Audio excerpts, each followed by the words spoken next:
Wow, buhay na buhay muli ang Puerto Princesa City. So nakikita nyo po itong barko na paparating, ang MV Star Navigator. Nakakatuwa dahil panibagong turista, panibagong turismong kabuhayan ngayong araw. At nakikita nyo po, ito po yung ating mga kasama rin po natin sa turismo, mga kapwa natin tour guide, ay kanya-kanya silang kuha. At syempre ngayong araw na to ay busy na naman muli para sa mga tour destination.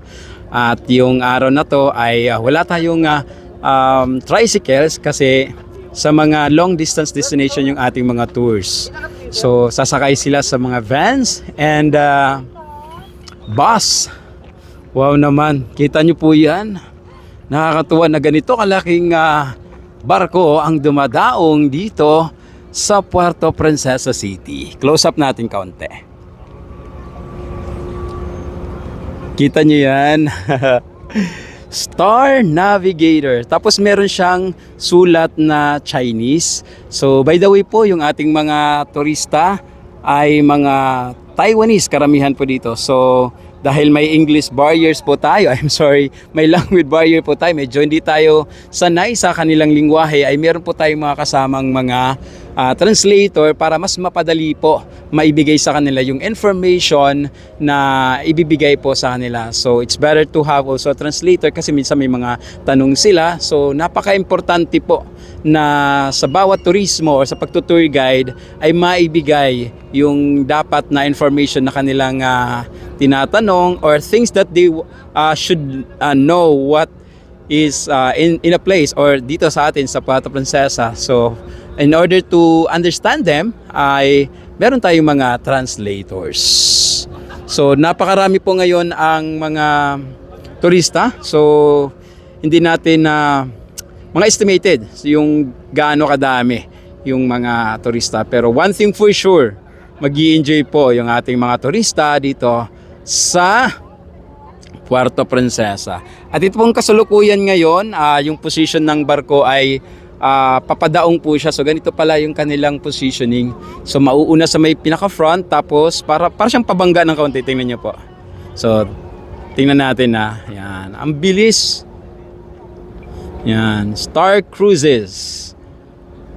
Wow. Sa mga kababayan natin na nandito sa Star Navigator, welcome po kayo dito sa Puerto Princesa. Ayan. Alam nyo po ba na maraming mga service crew na nagtatrabaho sa mga cruise ship ay talaga naman hindi matatawaran ang Pilipino. So kahit saang sulok ng mundo, anuman ang trabaho, laging may Pilipino, di ba? At proud na proud tayo dyan.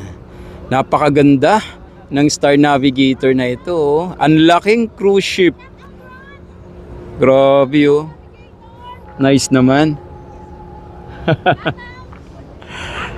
Ayan. Yan, close up natin. Isang wave. Yeah.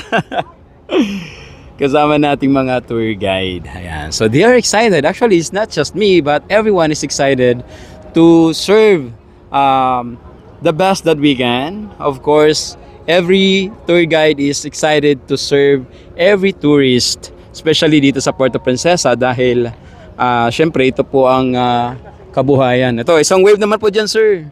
You know.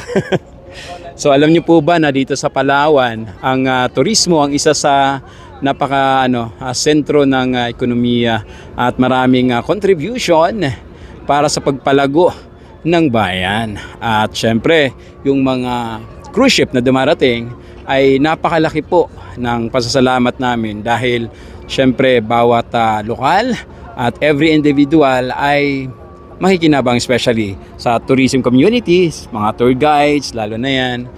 At we're not just about things na iniisip namin, but the most important thing is to give them the delightful experience to every destination. Yan po.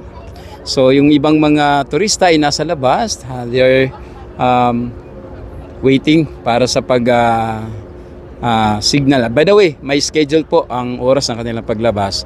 And for the destinations, so every cruise ship ay meron pong underground river. So usually sila yung nauna dahil yun po yung pinakamalayo.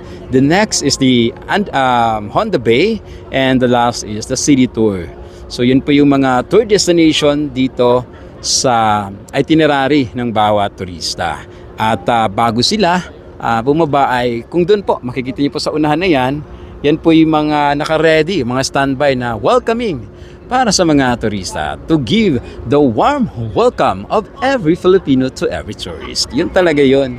Pag sinabing Pilipino, angat yan sa bawat anumang bagay. Sa turismo, lahat very warm welcoming ang mga Pilipino. Ika nga ng mga turista dahil sa dami ng ating mga nakakausap, at isa po na sinasabi nila, yung the best na nagwi-welcome ay yung mga Pilipino. Saang mang sulok ng mundo, lagi nilang na-appreciate yung galing, sipag at pagiging friendly ng bawat Pilipino. At yun naman ang ipinagmamalaki natin dito sa Pilipinas, that we are one and only, the Filipino. Yun, di ba? Hindi tayo magiging Pilipino kung hindi tayo magaling. Ayun. Thank you po sa inyong lahat. Thank you for watching. This is Kuya Ron in the Island. And for today's video, the Star Navigator, welcome to Puerto Princesa City. Mabuhay!